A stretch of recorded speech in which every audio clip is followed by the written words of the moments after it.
Do you ask in a blessing for citizens that live here? We ask that you be involved in the decisions made by this council. We ask that you be with those people who are serving in foreign lands to protect this country. All of this we ask in your Savior's name. Amen. Amen. I pledge allegiance to the flag of the United States of America and to the republic for which it stands, one nation, under God, indivisible, with liberty and justice for all. All right, thank you, sir.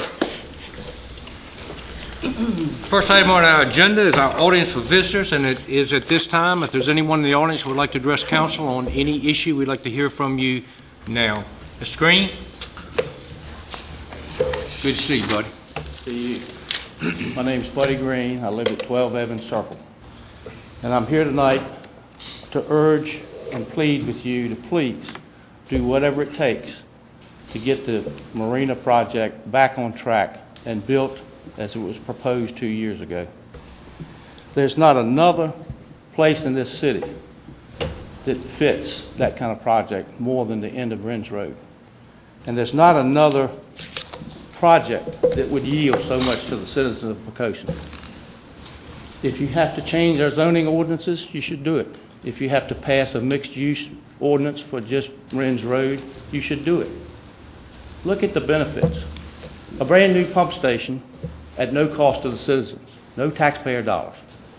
A brand-new boat ramp, a double boat ramp that you could actually launch a boat from. You can't do it from the one that's down there now, and the city's not going to fix that one. Can't fix it. Brand-new boardwalk around the whole area. Brand-new pier. None of this with taxpayer dollars. None of the maintenance, other than the pump station, would be taxpayer dollars. And then on top of that, you're going to get about $1 million in tax revenue. Solve your budget problems for the next 10 years. Why wouldn't we do it? You need to get behind it and make sure that it happens. The negatives and the naysayers, they're always going to be there. They've always been there. They always say the same thing. And Gene, you hit on a good point at the end of the last meeting. If you act, react, or do nothing out of fear, you're going to do the wrong thing. You need to be the leaders. You need to figure out what's best for the entire city of Poquoson. And this project is best for the city of Poquoson. You know, the naysayers know how to push buttons that cause that fear. They'll say, oh, the city council's trying to get the big box stores on Victory Boulevard. There isn't a big box store interested in that dead-end road anywhere in this country. Then they say anything over R3 zoning is going to ruin the character of Poquoson. It kind of reminds me of the book that Henry Wise wrote about my alma mater, VMI. He said the first thing you'll hear from just about every alumni is, VMI just isn't what it used to be. And his comeback to that is, yeah, and it never was. The graduates get out, they embellish the stories. VMI was never what they thought it was, but it meant something, it meant that to them. That's just like Poquoson. Poquoson's been changing since 1607. It's got to change or it'll die. Change is healthy. And since when did anything over R3 zoning ruin its character? You have 20% of the land left to develop. You could put apartments on all of it, and you're not going to change the character of Poquoson. Poquoson will always be a small bedroom community. In the late 60s, early 70s, another council, another city manager, a prominent businessman in Newport News had outgrown his place of business. He knew he had to expand. He didn't really want to expand in Newport News. Poquoson caught his eye. So he came out to Poquoson, he looked around, and he proposed a deal to the council then and the city manager. And he said, look, I'll negotiate with the property owners in the big woods. I'll buy the property. I'll build the pump station that we need. It's beginning to sound familiar. I'll put in the water lines. I'll put in the sewer lines. I'll put in the electricity. All he asked was that for the first couple of years, he retained ownership of all that stuff he'd built so that his business could grow and he could reap the benefits without having other people to worry about on the road that he built. At the end of that couple of years, everything would be dedicated to the city of Poquoson. Could do what they want. We could have a thriving manufacturing business sitting right here that would pay tax dollars, not a city hall and a library that cost taxpayers dollars. That council didn't have the vision. They certainly didn't have the leadership. They turned it down. His business became the first business in what is now Oyster Point Development Park. It could have been here. Please, don't let the marina project be the next missed opportunity. Thank you. All right, thank you, buddy. Steve?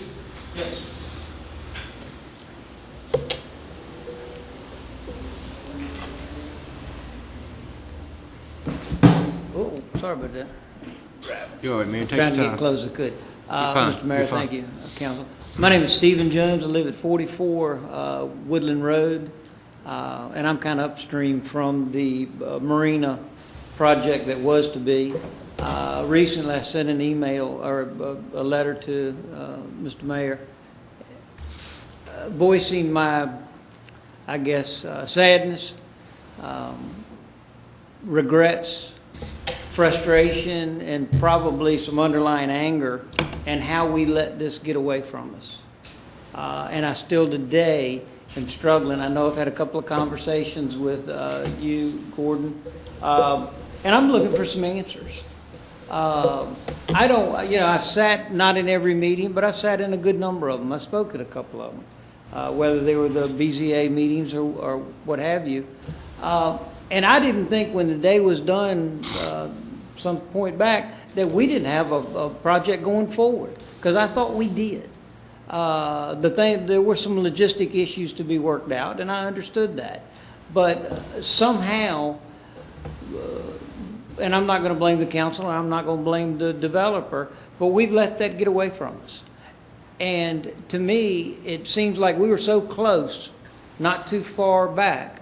Why can't we be that close again, and why can't we bridge those? Whether, I'm like Buddy, if it requires a special ordinance passage or something, this council, I believe, has the latitude to do it. They can be segregative as to what they want to do. They can specify a certain area and don't open the door for all these other future projects, because I've heard can't do this because you do it to that, you set precedents. Well, I think you can specify what you want here.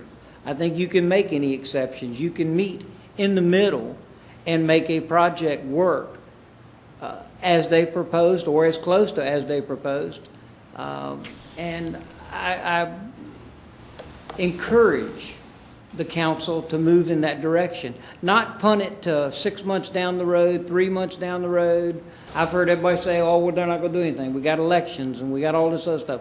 That's irrelevant. I care about Poquoson, and I care about what's going on.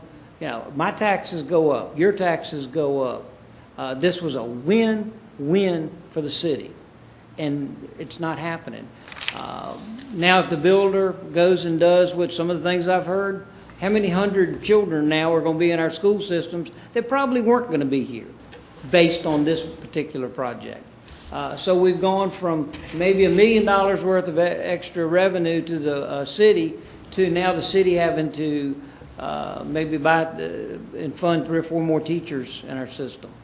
We're going backwards, not forward, and I encourage y'all to do something different. And Buddy said a lot of what I wanted to say, so I ditto what everybody said. Thank you. All right, thank you, Steve. Appreciate it. Johnny? John? Me? Yeah. Just kind of go down the line there. You're next. This is first for me. I never stood before the council in my life. And the reason I'm here tonight is because I started something down at Rennes Road, and I take pride in what I've done down there, and I'd like to see the rest of the Rennes Road project be comparable. We are blessed in the coast. I don't know whether you guys know it or not, but that White House Cove area is all deep water, all protected. It's the most precious thing we have in this city in terms of potential. Now, I consider we were fortunate when we had a family living in this city step up and propose to make a $200 million investment on White House Cove. I don't know how many of you traveled around the Chesapeake Bay in boats and looked at facilities around this bay. But given that $200 million investment in the end of Wren's Road and a comparable investment right across the creek from the point all the way down to where my son-in-law lives. My son-in-law, yeah. There's a stretch of land right there. Those two pieces of property, it has the potential of something that no other community has in this area. Hampton, Newport News, across the bay. You don't even see what we've got until you get up a part of the bay.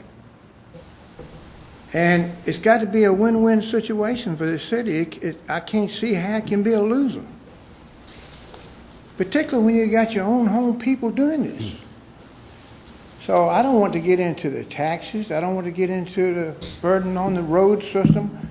You know, when I hear that, you know, Wren's Road can't handle it, we only got 2 roads of the whole city, for Christ's sake.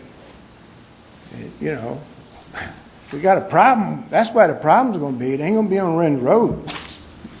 So I just, for the love of this town, for the potential that we have, I encourage this council to do what they have to do to see this project move forward.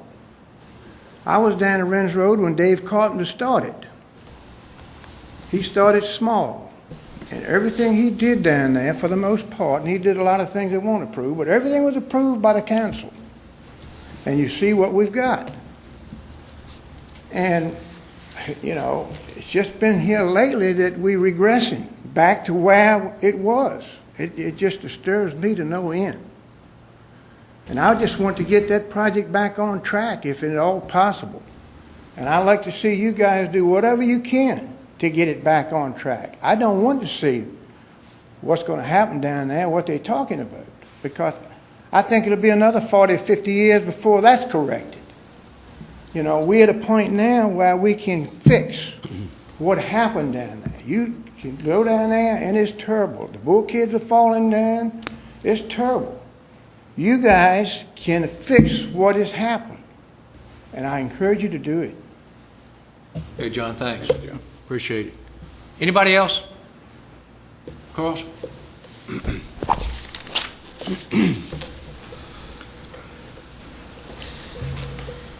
Sure.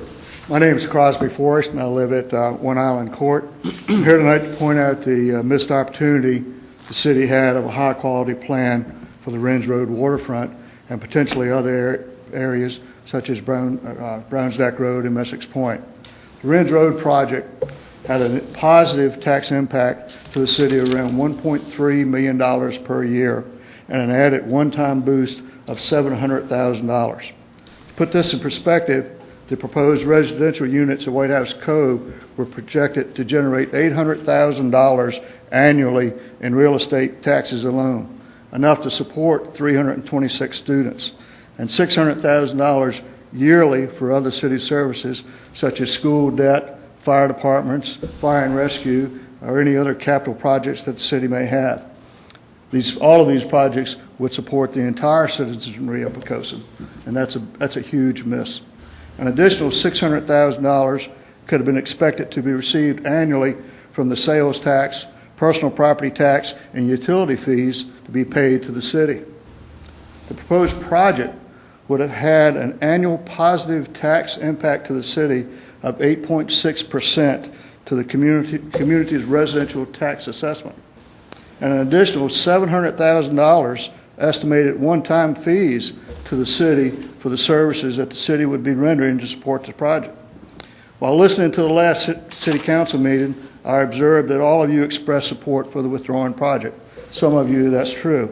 However, as I read through the last 2 years of the council minutes and the work sessions, it seems like some of you were constantly throwing obstacles in the way The density was an issue. The developer made the concessions. Then the road became an issue.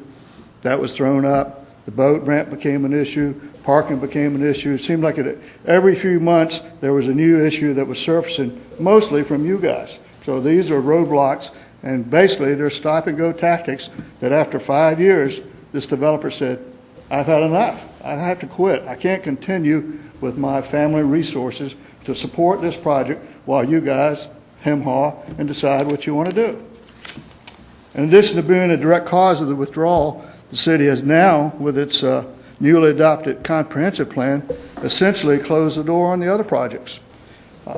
We can say that yes, we've done a comprehensive plan, and if you want to come in and you want to develop some of Messick Road, of which the city has already spent several $100,000 to improve, yes, if you want to develop down there, you can come in and you can request rezoning. Well, you only have to look at the Browns project and see that 5 years of going through this process, most developers aren't going to do that. What you've done is you've sent a strong message to future developers that it will continue not to be lucrative to invest in Poquoson's waterfront. And you've sent a stronger message to your fellow residents that the residential tax base, and especially waterfront residents, will continue to bear the tax burden of the citizens, of the entire city. You did, at your last meeting, direct the city manager to work with the developer to discuss alternatives. This project, as originally presented, appears to be lost. I hope to be proven wrong, but from everybody that I can talk to, it's done. The developer has to move on. They have to do something with the asset that they've purchased.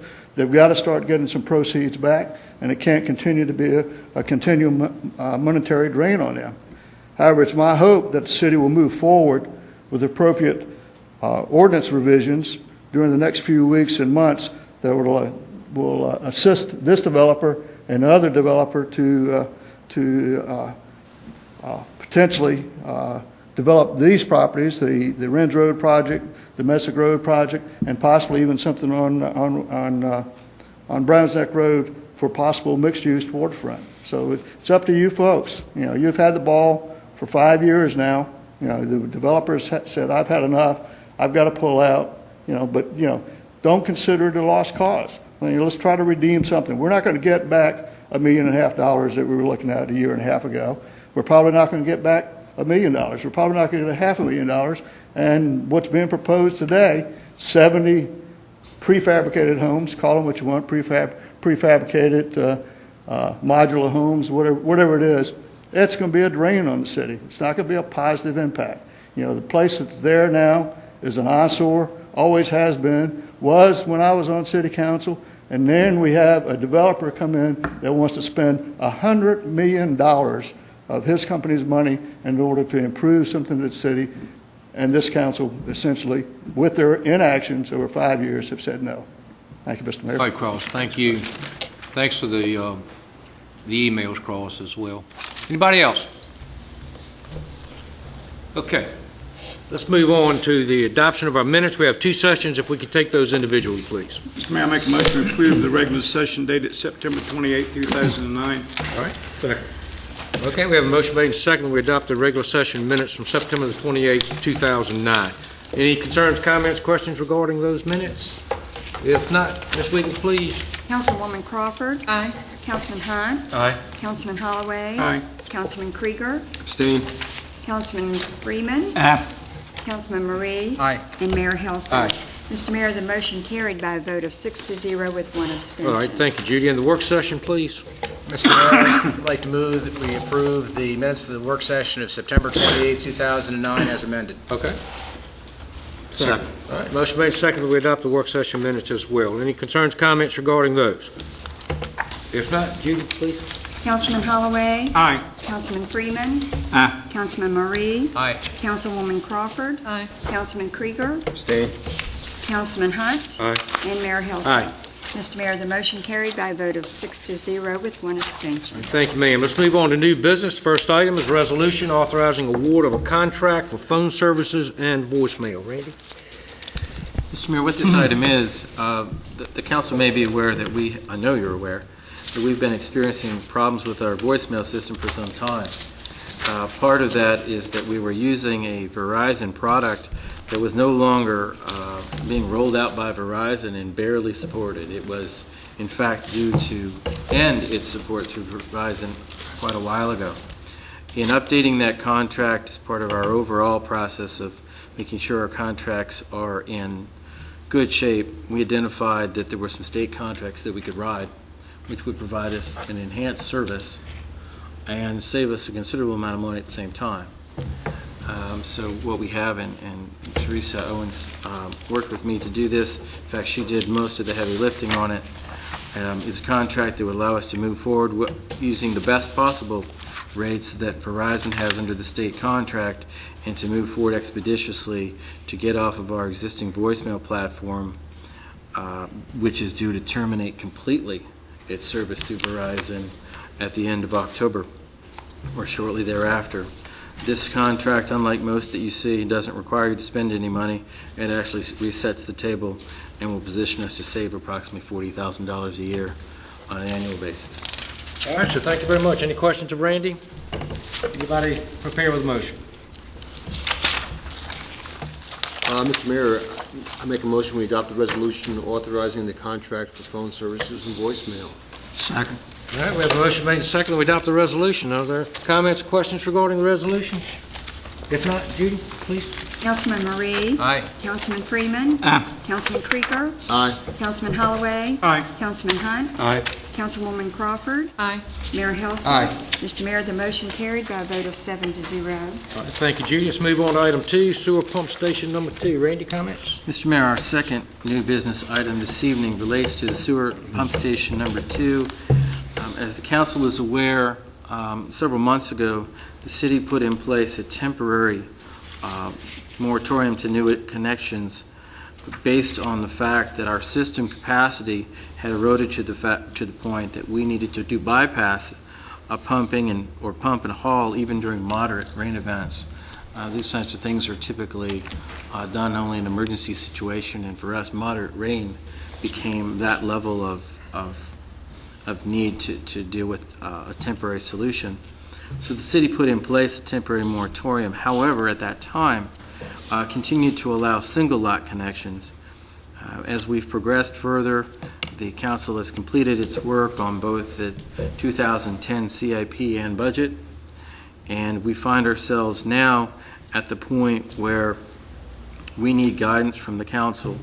The first thing, and it's really listed last, but to provide some context, it is my belief, and I'm asking you to extend that temporary moratorium, to formalize it, and to extend it to all new connections in the Pump Station 2 area. My reason for that is that the incremental impact on the system of 9 individual lots is the same as a small subdivision of 9 lots, and our issue is capacity. And so I'm asking you to consider that. In addition, I provided some options for you and would appreciate direction.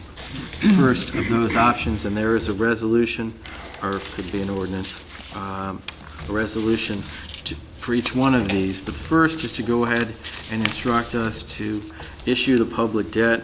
This is the debt that was contained in the CIP. However, I would note to you there's nothing in the current year budget scheduled to repay that debt. Second, with your consent, I will sit down with the owners of properties in that area that have approved but not yet built subdivisions and see if we can't work together to structure a prepayment agreement which would allow them essentially to require them, I should say, to volunteer to pay up to $6,000 their connection fee up front rather than right afterwards for the connection, as they buy it. This would allow us to cash fund the project, but otherwise we would sit until that was arranged. And the last, of course, is to continue on the path we are right now. We don't have any monies budgeted this year for debt service, so at present we're not planning to borrow any money this year. Under each one of those 3 options, I would respectfully ask the council to formally approve the temporary moratorium and to be applied to all new connections in the Pump Station 2 area until the repairs have been completed. And if I could, 2 other things for those that may be watching us on television. The total estimated cost of the project is about $500,000, and we estimate that once we had the money in hand, it would take about 6 months or less to complete. And we're waiting your direction on And that. at the end of that, we're talking about 90 lots in Oakmore, is that correct? Or roughly 90 lots? Something like that. And we're not sure how many lots in the Pickens property because we don't have a site plan for that, do we? Debbie may Do we be know, Debbie? able to answer that. 25. And we don't know how many single lots we're dealing with That's correct. currently. So, and council is already aware of the meetings that Randy and I have had with those developers as well. And it seems, perfectly legitimate to me that the city or these folks, participate in the payment of this pump station. I mean, those are the folks that are going to benefit from it. So, When we did the villas, that was upfront money to upgrade the pump station down there. I mean, and I don't see why it wouldn't be a proffer for any of new developers coming in to do the same thing. I mean, per 18 lots or 18 houses is $6,000 up front for the developer that would go towards it. I mean, Can I speak to that? sure, absolutely. In response to that, if these were new developments, a proffer would certainly be appropriate to consider, but in this case, they don't require any additional rezoning. There's no additional legislative action required by the city council. So our ability to get a proffer in that instance has sort of passed us by. Can I ask a couple questions about the pump station itself, and feel free if Bob Speechley needs to come up here. But basically, we don't need to make any changes in pipe sizes. Is that correct? We're able to supplement this just by adding pump capacity at this point. That's correct, sir. And the approximate cost to doing that for small individual lots, I guess we're actually having to incur the cost of additional pump capacity today at that station. Is that correct? I mean, moderate rains, we have to move an additional pump in. And so we're already incurring that cost. Right? I guess I would try, I'm right with Randy, and yes, we need to extend the moratorium, but I'm just wondering if we need to punish the individual homeowners. I don't know how big that landmass area is. Obviously, we can't take any development. But I'm just wondering if we don't do something more of if you're adding a single lot, then the cost right now in the short term, your monthly rate is different to make up the cost for the additional pump capacity that we have to add in the short term. Because I don't want to punish people that are getting ready to do family subdivisions, because we're concerned about a developer who may be further down the road, especially given the economic times. I'm just wondering if we set up a separate fee structure if you need to add a single home in that zone at this time, and instead of nobody can do anything. That's my only concern, is that we're punishing the individual for what we see is coming down the pike. and I think we briefly touched on this, Gene, good point, at the last meeting. And I think what we're aware of are 4 additional tie-ins to the current station. But again, I think that and I agree with you, Gene, I think those folks will kind of have been told early on that we didn't have a capacity problem. And I'm not going to be one of those folks that go back and tells those folks, now you got a capacity problem, you can't build on your property. And given the time frame for those buildings, I just see no need to pursue that. But I do think we need to pursue with the developer. Once again, Randy, and I know we've done it on 2 occasions, but we need to pursue the developer with regard to this $500,000, because I think they can well afford to increase that station for the bounty that they're going to have once the subdivisions are completed and folks are living there. And it's going to provide the availability that they need. Absolutely. I mean, so. Or there's just no way to submit the plan, so. With all of that said, excuse me, Jim, I'm sorry, but with all of that said, we could do the first resolution. Randy has the instruction, I think. Which is? Where we want to go with that. The one that he... Except for the One he moratorium recommends, part. the first one. Go ahead, Kerry, sorry. This pump station is just in really bad shape. You can smell the thing for a good, nearly half-mile circle around it when it really gets up right up there full. And it urgently needs some rework. It's probably the worst one I think we got in the city, or at least close. Thought it was It's recently the oldest, everything else has been either new or rehabilitated since that was built. So I agree also that one needs to be fixed. And one thing I was wondering is, we just had a work session where we talked about the general fund, but could we use money out of the sewer fund for this? Because this is, in fact, we have money in the sewer fund, and that's one that does have funding. And this is something that people across the city have paid into over time. Mm-hmm. And they're going to continue to pay it, and that's the reason for the sewer fund, and the balance is to do maintenance. Here's my concern with making that decision right here. Let's go do this. Is that we're considering a upgrade to a single station based on what could develop in that area, and then we're spreading that cost across the city to all the citizens of the whole city, and saying that, in the future, you're going to pay this much more for your tap fee. So we're still getting to the little guy.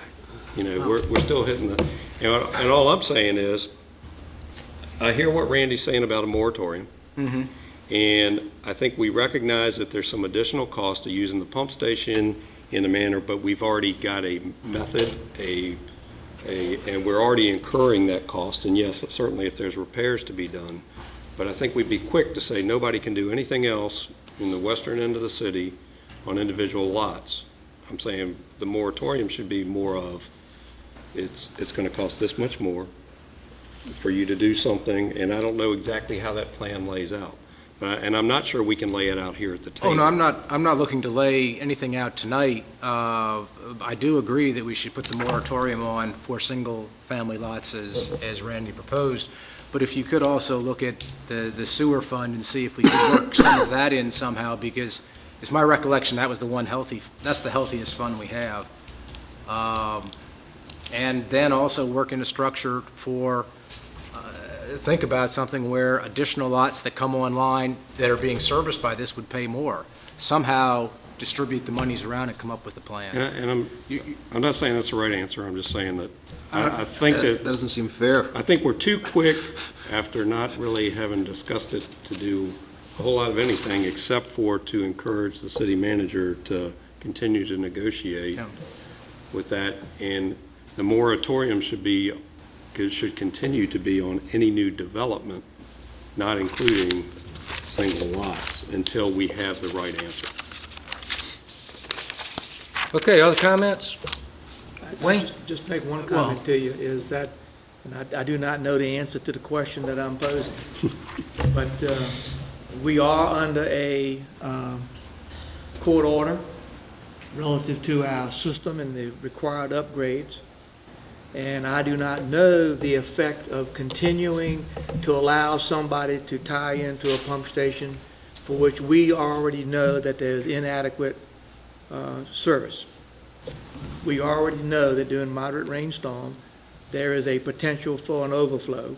We've already signed a court order in which we have said that we're not going to let any more overflows occur in the city, and that we're going to upgrade our system and take the appropriate steps to guarantee that we're not going to be placed in that position.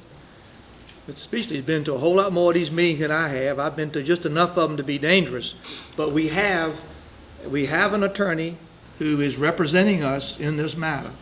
And what I would like to do, if you are proposing to not put in place the moratorium, then I would like to consult with him and see what the liability is, not only for the city, But for you as individual councilmen, if you take some course of action in which you know you may potentially be violating federal court order.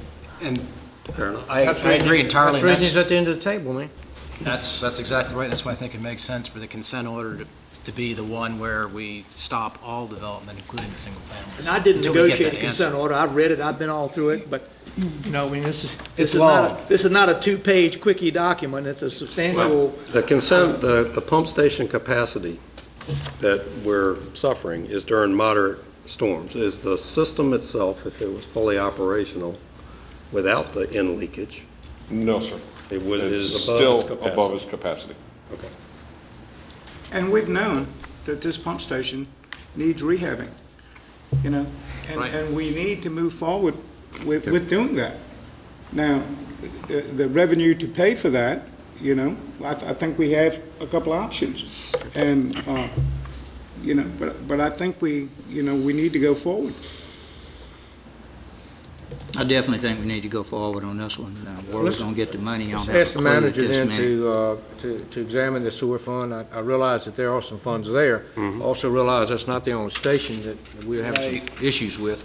And you know, we could exhaust sewer funds very, very quickly. Yeah. That will result in an astronomical increase in sewer fees. So I don't think we're headed down that road. So I think, Randy, what we need to do with this item is move that out a couple of weeks and allow you some time to examine the revenue stream that we're going to use to make that situation right. My understanding was that in the event we move in that direction, there were 6 months. Bob, what was the last time we sat down with the developer and Melvin Emerson and those folks? Was it 6? That was an estimate, yeah. About 6 months to complete it, get it online. So, you know, unless you have anything else to say about it, somebody will move this item out for us. Might I suggest Yes, sir. that we move it a month rather than 2 weeks? Since Whatever for you- us, whatever for book you- preparation purposes, we're almost there. Absolutely. Okay. Should we do a moratorium now, or that's already in effect? The moratorium is in effect now, with the exception of the single lot connections. And Can we extend that to all of them? Just Send it to them. extend that to single lots as well? Should we do that now to comply with the order that We don't- Wayne was I don't talking think about? I'm not saying you have to do that to comply. What I'm saying to you is I do not know the ramifications of leaving it open. Well, I will I would get you say an it's a answer high quickly enough as I can. priority, then I don't know, Randy, why you're asking for a month, but why don't we do this? I'll make a motion that we postpone this item, but I'd like to see it brought up on the next regular session. So that's 2 weeks. Weeks. 2 weeks. Actually, it's less than 2 weeks. And we need to have, I got the Tuesdays down, man. you know, I will we see if I need can to- determine the Go ahead. answer to the question that I've raised. and I certainly appreciate you looking out for us, Wayne. And I'll second your motion. Okay, so you want to move it out to the next meeting, Right, which and is instead, whatever the date of the moratorium next stays as meeting is. is, okay. Okay. Any other comments? We had a motion, Terry, I think you seconded. Yeah, we did. Move this item out a couple weeks, okay? Judy, please. Councilwoman Crawford. Aye. Councilman Hunt. Aye. Councilman Holloway. Aye. Councilman Krieger. Aye. Councilman Freeman. Aye. Councilman Marie. Aye. And Mayor Helson. Aye. Mr. Mayor, the motion carried by a vote of 7-0. All right, thank you, ma'am. Let's move on to item 3 is a resolution in recognition and honor of Harley C. Baumler, former Public Works employee. Judy, you have an update on his condition? I've been to see him a couple of times, but I don't really know what the latest. Harley's doing fairly well. His tumor is shrinking. Good. He's still taking treatment every now and then, but looks real healthy. Great. Even maybe able to go back to work a little bit. Great. In the near future. Long-term respected employee who is having some trying times right now. So certainly the least we're going to do for him is to adopt this resolution. Somebody would do that, please. Mr. Mayor, I'll make a motion that we adopt the resolution in honor of Mr. Baumler. Second. All right, we have a motion made second. We adopt the resolution. Judy, please. Councilman Holloway? Aye. Councilman Freeman? Councilman Marie? Aye. Councilwoman Crawford? Aye. Councilman Krieger? Aye. Councilman Hunt? Aye. Mayor Helsel? Aye. Mr. Mayor, the motion carried by a vote of 7-0. All right, thank you, Judy. Mr. Manager, comments? Just a couple, Mr. Mayor, three actually. One is just to make residents aware that we had received notice recently that residents of Poquoson who have no medical insurance and meet certain income guidelines are eligible for medical care and medication through the Lackey Free Clinic.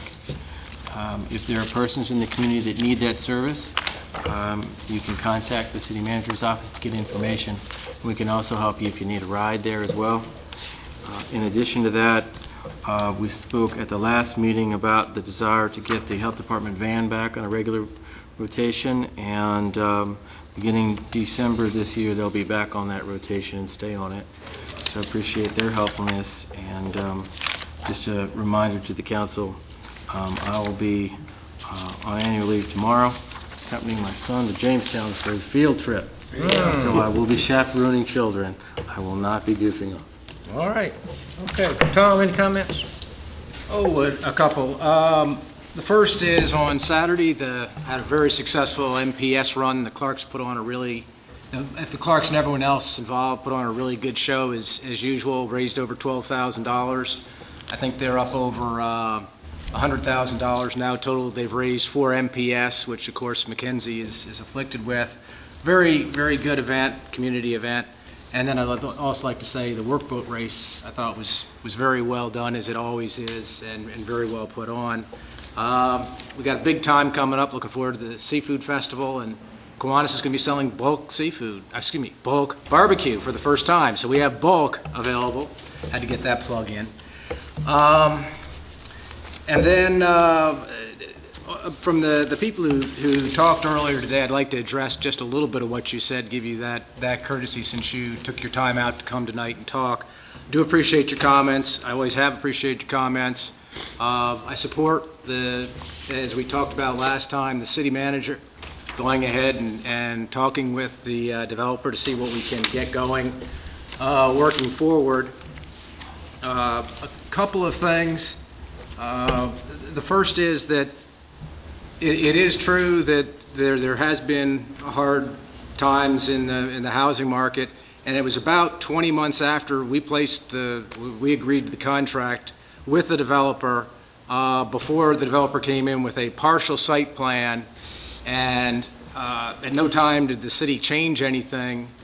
And then there were 20 pages of comments that came from the city and state, and so those things happened. So I can understand why, as Wayne has said many times, if we're going to go forward with it as it's presently envisioned, you're going to need to have a change in the ordinance, the mixed use ordinance, and I think that is something that we're going to have to be talking about over the next few meetings. The city never made any changes in the contract. That was what was in Gordon's and the city council's statement last time. And one thing that's important is that in the comprehensive plan, we didn't make any changes to the mixed use words, and we didn't change anything mixed use at Poquoson Marina.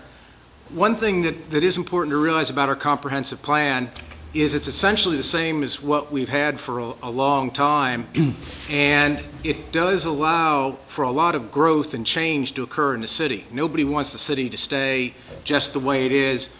Right now we have about 13 or so thousand people in the city, and with the comprehensive plan, the ultimate population is projected at a little bit over 19,000. So that's about a 50% growth in population that can occur with the existing build out for the things the way they are presently laid out. And there's one other thing that always comes up, and that's how much benefit the Poquoson Marina would have had. And I have a request for the city manager. If you could make available to the people, we had a study done by Tischler Bice. It was an independent firm, I think it was out of Baltimore, Maryland, to talk about the economic benefits. and they came up with what the net economic benefit would be. And rather than $1 million a year, which is what the developer said the net economic benefit would be, they said, well, no, it's going to be more on the order of $350,000 a year. And that's if each one of the condos, if the condos overall averaged $650,000 each. And since then, of course, I think everybody recognizes the condo market is tanked, so there wouldn't be nearly the benefit. But that doesn't mean we shouldn't go forward with it. I still think it would be a very good benefit for the city, and it's something, an area that really does need to be fixed up. I mean, I live out there. I drive by it all the time, run by it all the time. It really needs to be fixed up. And I really do support the city manager and his continuing discussions over the next 75 days or so to see if we can't get something going there again. That's it. Okay, thanks. Carrie? I appreciate the comments also. We're always very glad to hear you come and talk to us. Looking forward to the Seafood Fest, and that's about all. All right, thanks, sir. Frank? A couple things tonight, Mr. Mayor. I think, first of all, that firm from Baltimore, if they even came to Poquoson, they really lowballed the estimated tax revenue that we would get from them. I think everyone else was in the figure of $600,000 to $800,000, maybe higher. So I don't think you can say that $300 was a good estimate for that job. A couple of things, I guess, Randy. You've only had 2 weeks to work on the marina project, but could you tell us where you and the staff stand now as far as making progress towards settlement or resolving the differences between Sure. the city and the Browns? Absolutely. Our conversations have really, if you think about it as a continuum, which I do, with the original proposal as what I call Proposal A. You'll hear me use that on the continuum, and the recent site plan that was filed as Proposal C. That's the 70 units plus the 5 condo units. My primary goal has been to understand specifically, one, what changes would need to be made specifically and completely in order to accomplish the first alternative. Second, to confirm what I thought was my understanding, which I have since confirmed, that Alternative C is the developer's proposal that he stated quite clearly is the one he wants to move forward with if there are no changes with respect to any city ordinances and other things that he believes should be changed. Having worked on those two things, and the work continues, really the focus has been on an alternative in the middle, which I call B, simply because it's different on the continuum, to see if there is not a way to move forward with some of the most important elements of the original while working within the context of the existing ordinances with some revisions. But the point is, we're trying to come to a proposal which represents something that's in the middle of those two, and I don't mean exactly in the middle, but something that works. And our last meeting was today. We've met weekly since your council meeting. I expect we will continue to do so, and I have every hope to bring a report to you prior to the expiration of the 90 days. Our talks have been productive.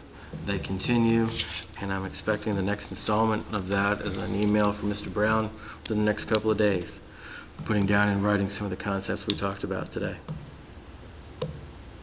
Concepts, you mean ordinance changes? Concepts relating to the option B. What an option B looks like to Mr. Brown, and the changes that might still need to be made in order to accommodate it, because it is his contention that option C is what he can and is proposing to move forward with without any changes. So we're trying to list all the possible changes on the continuum and find something that represents middle ground. I guess 2 more questions, Mr. Mayor.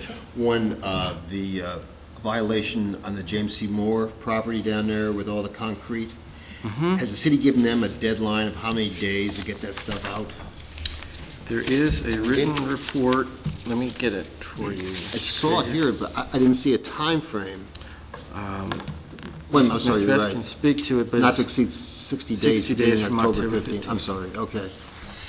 And the last thing, I guess, is that we're getting like $100,000 over a 2-year period from the Department of Housing and Community Development. Is that in conjunction with the homeless project, or is that money that we can use? I'll defer to Judy, but I believe it is part of the homeless project. It is part of the homelessness, or the Mayors and Chairs Commission. They went out for a grant, asked for actually much more than that. They got the $700,000. Right. Rather than break it out per capita, the commission decided, and this is the board made up of the representatives from each locality, to split it evenly. You have to spend it very quickly, and you have only 2 years to spend the entire amount.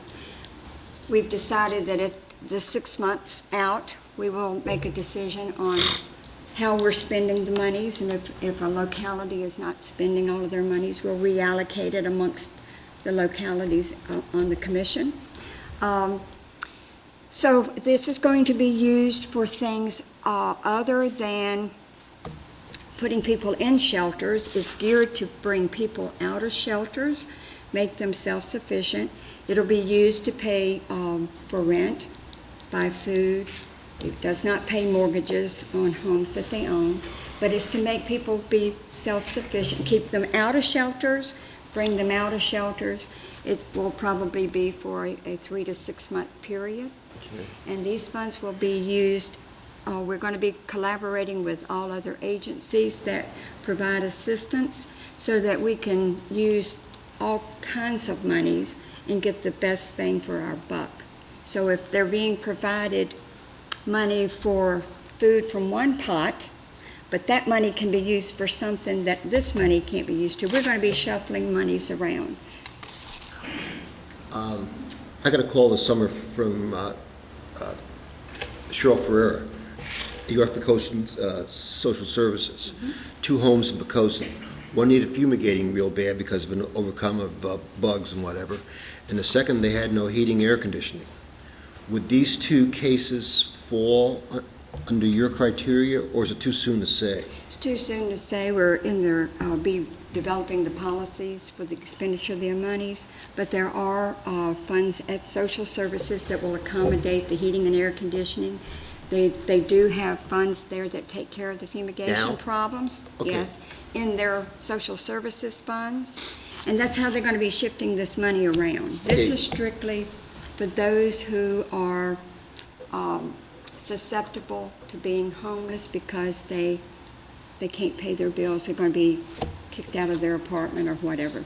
Because 3 months ago when I got the phone call, they had no money for stuff like that. And I called Tom, and the Kiwanis Club came through with some dollars to help defray the cost of some things. Well, they have some winterization fundings now, some things that they didn't have in prior months they now have, but with all of us working together amongst the localities, they're trying to accommodate every need, right, so. Thank you. And York Poquoson is going to be handling our cases for us. They'll still go to York Poquoson. So if you have anyone that needs these services, they can call our office and we can refer them or just refer them to social services. That's it, Mr. Mayor. All right, thanks, Frank. Just one comment to follow, and Judy's aware of this, but we've just recently done a fumigation. That's probably the one in a home, and some of those things don't even take social services dollars to get them accomplished. There are folks within the community that stand ready all the time to make those things happen. So I don't feel uneasy encouraging anybody in our community. If there's an issue that the city needs to deal with a citizen, we'd like to hear about it so that we can get it resolved. Tracy? I just have a couple things. I spoke with a citizen this past week about she expressed an interest in possibly having a community garden area in the city, And I didn't know, she said that she lives on the water and the soil and the salty breeze prevents her from raising certain vegetables and stuff. And so she thought that that might be something that people would be interested in. So if there are people out there who would be interested in that, I'd encourage them to at least let us know that there's interest out there. And I hope to see everybody at the Seafood Festival, and I hope the weather's good. All right, thank you. Gene? I guess a couple of things, small interest. One, I apologize for missing the Seafood Festival boat race. My daughter was in town, so I did take the time to do some family things. And Randy, I appreciate your help on getting the health van back. Appreciate the phone call made there because that's a service for our citizens. I hate to send a group of people that spent their time and their energy to come up here and listen to it's almost like a debate, don't really want to say what the issue is, okay, on the marina. But I'll tell you that, some straight talk. The straight talk is that I've always been, always will be a proponent of what was going to be placed down there. It doesn't take a rocket scientist, and it certainly doesn't take anybody to run numbers to say whatever we get down there would be a benefit to the city above what is there today. Okay, and you can argue about whether it's $1 million or $300,000. Either one is positive. Okay, for a developer to come in and get 20 pages of comments, is that a bad thing? No, I've seen 20 pages of comments on just about every plan we've ever put out. Every comment can be, you didn't put a period behind the comment on the drawing. Okay, so I don't think they brought us a subpar plan. I think they brought us essentially what we were looking at. I think that from my perspective, I have wanted to hold up to our end of the contract that we put in place. The only reason I haven't wanted to change that contract is for fear that the current sitting council would not put it back in place with other changes. So it was really more of protection of a citizen that was willing to invest their hard-earned dollars in their business and put at risk a $200 million development for what can be a political process where players up here can change. Okay, so that was something that I did. The developer has been stretched out, both by, by all of us. And that would include private citizens that have taken our own BZA to court by when basically it's like a pot calling the kettle black, when their conforming properties or their properties are not in conformance with anything either. Of course, that always irritates me when you live on the water or you live where today's regulations wouldn't allow you to live, but you're willing to put the next guy under the bus and say you can't do that. I would tell you that the site is an environmental nightmare. There's no question about it. It's an accident waiting to happen. I think it puts the bay at risk. I think it puts our navigation in and out of Bennett's Creek at risk from the shape of the bulkheads and the piers and the like. There's nothing else that I know to do except for to continue in the spirit of those communications with the developer, except for I hear what you're saying, and I appreciate your comments, and that though, I guess it's kind of time to get up and move on, or it's time to say we're just not going to be able to pull this out. But one way or the other, it's time to talk to the developer and say we're moving forward, we're going to help you, or just spend your money somewhere else, because we're not. But I guess the net effect is a lot of the things that I heard at the podium tonight were exactly right, and I kind of have to take some ownership of the fact that the process has slowed down. So I appreciate the comments, and I think that's as clear as I can state where Gene Hunt is coming from on this issue. Thanks, Gene. Thanks. Just a couple of things, Mr. Mayor. I'd like to thank all of those volunteers that participated this weekend and the work boat. It was a nice event, and we certainly couldn't do it without those volunteers. The other thing that I have a little concern about is, and we have discussed this before, I really don't know what the resolution is, but at the end of Poquoson Avenue, at Amory's Wharf, the turnaround there, the circle, I know that there's always been some question about ownership of that property there. And over the years, I guess the city has taken on the responsibility of trying to keep it maintained as much as possible. But it's in a state of disrepair. I mean, the whole turnaround area, the parking lot now is full of potholes. Winter's coming on. There's a lot of people, especially older people in our community, that frequent that area just to go sit and take a look at the water. One of the few places that you can go overlook Back River.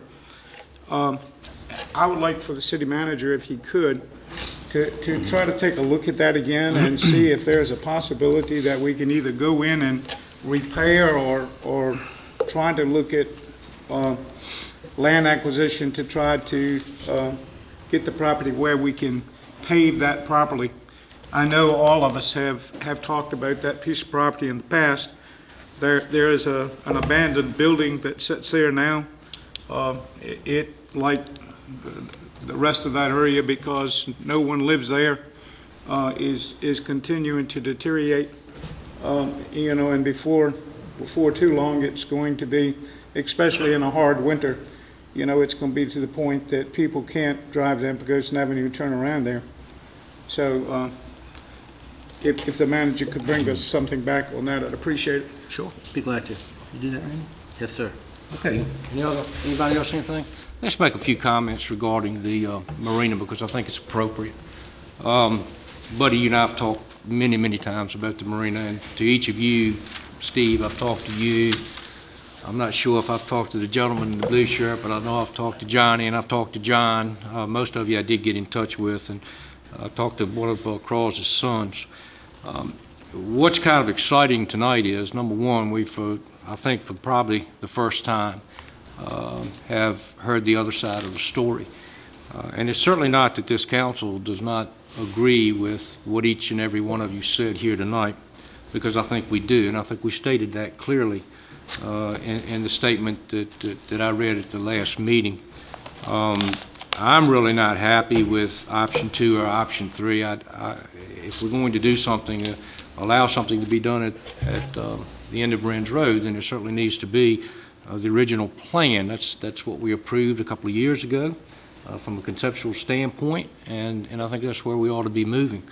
But clearly, what I got out of tonight's comments, and Steve, I guess you said it best, it is clearly on our shoulders to determine what we want Wren's Road to look like and how we want it to develop. I'm not even interested in talking about revenue streams at this point in time.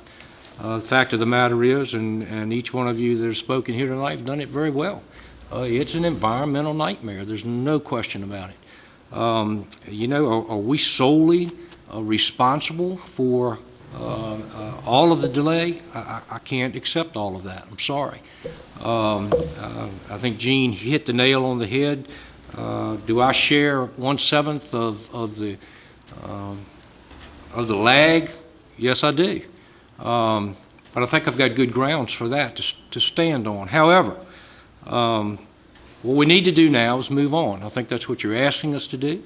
I think that's what we need to do, and I think that's what this council is prepared to do. As I listened to the comments tonight from members of City Council, and as I heard their comments at the last meeting, to make changes to our ordinance, I think we have to have 6 votes. Is that correct, Randy? Or am I way off?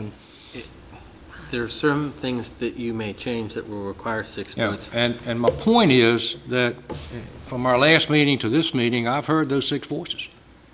So I encourage Randy, I encourage Brad Brown, and I might say regarding the statement that I read at the last council meeting, I read that same statement to Brad a couple of hours before that I read it here at this council meeting or in these council chambers, and he concurred with every word. And so, we're prepared to move forward. I clearly hear that from City Council.